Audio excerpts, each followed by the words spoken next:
खासदार. पुढची मोठी बातमी. भाजपचे ज्येष्ठ नेते गोपीनाथ मुंडे हे काँग्रेसमध्ये येणार होते याचा पुनरुच्चार माजी मुख्यमंत्री पृथ्वीराज चव्हाणांनी केलाय. मात्र मुंडेंनी मंत्रिपदाची अट ठेवली होती. मंत्रिपद न दिल्यास नागपूरचे दोघं मला निवडून येऊ देणार नाहीत असा दावा देखील मुंडेंनी केल्याचं खळबळजनक वक्तव्य चव्हाणांनी केलंय.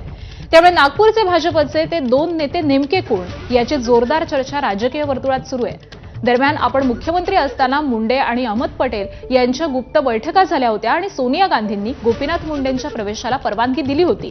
मात्र तत्कालीन पंतप्रधान मनमोहन सिंग यांनी विरोध केल्यामुळे खासदार आपल्याकडे विरोधी पक्षातील येऊ देणार नाही आणि मंत्री करणार नाही अशी भूमिका घेतल्यामुळे प्रवेश झाला नाही असा दावा देखील चव्हाणांनी केलाय. त्यामुळे भाजपमधून नेमक्या काय प्रतिक्रिया उमटतात हे आता पाहावं लागेल.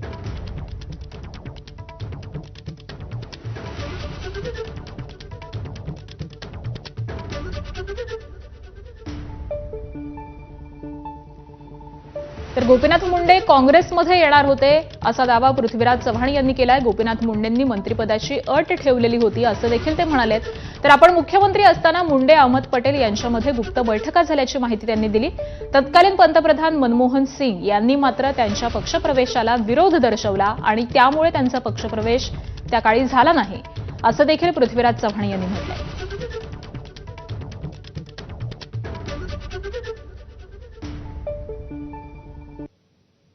त्यांच्या पिताजींना आम्ही काँग्रेसमध्ये घ्यायचा प्रयत्न केला. मी मुख्यमंत्री असतो आमचं सगळं ठरलं.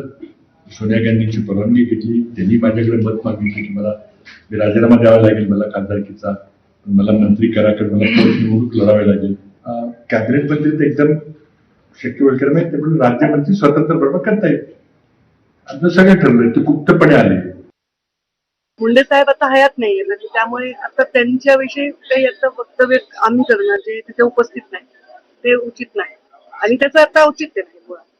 पण मला जेव्हा माझे वडील कळले ते या कमळातच जन्मले आणि कमळातच ते विसावलेले आहेत आणि हे त्यांची पूर्ण जी जर्नी आहे ती जर्नी आहे.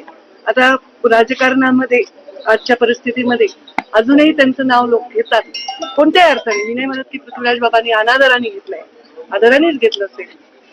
आता माझ्याही विषयी परवा वडवट्टीवारांनी टिप्पणी केली ते पण अनादर करत नाही. आणि दरम्यान खासदार संजय राऊत यांनी काय प्रतिक्रिया दिली आहे पाहूयात. शरद पवार यांनी सुद्धा त्यांना तो सल्ला दिला होता. ही जुनी बातमी आहे फार.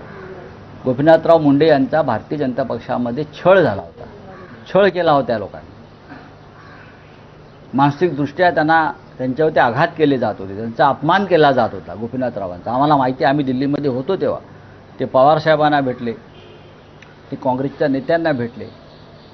पण मनमोहन सिंग हे एक सज्जनग्रस्त होते. त्यांना अशा प्रकारच्या पक्षांतराला त्यांनी विरोध केला होता. त्याच्यामुळे त्यांना सल्ला देण्यात आला की तुम्ही आहात तिथेच थांबा.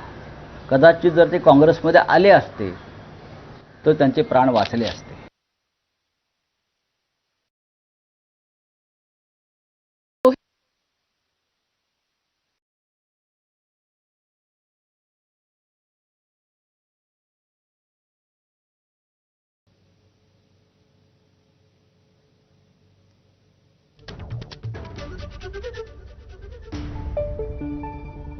चव्हाण साहेब हे मोठे नेते आहेत, मुख्यमंत्री राहून गेलेले आहेत.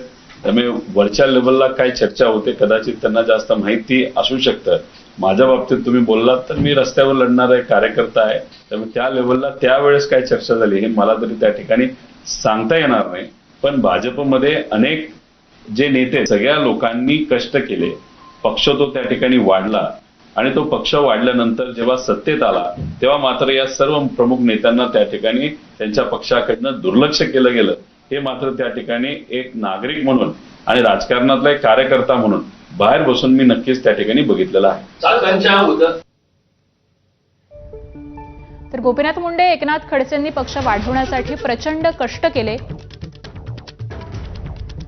असं देखील रोहित पवारांनी म्हटलंय. पुढची बातमी आहे रायगडमधून. रायगडच्या अलिबाग तालुक्यातील खुटल